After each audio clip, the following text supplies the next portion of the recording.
तणावाचा आणि पुरुषांच्या लैंगिक आरोग्याचा संबंध काय आहे ते समजून घ्या. जेव्हा जेव्हा एखादा पुरुष खूप जास्त तणावातून जात असेल तेव्हा सगळ्यात पहिलं त्याचं टेस्टेस्टेरॉन लेवल कमी व्हायला लागतं.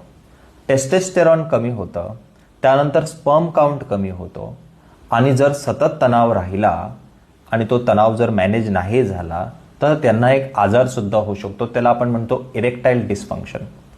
आणि इरेक्टाईल डिसफंक्शन, टेस्टेस्टेरॉनची कमतरता, स्पर्म काउंट कमी झाला, अशा विविध प्रकारच्या डिसऑर्डर्समध्ये तो व्यक्ती अडकू शकतो.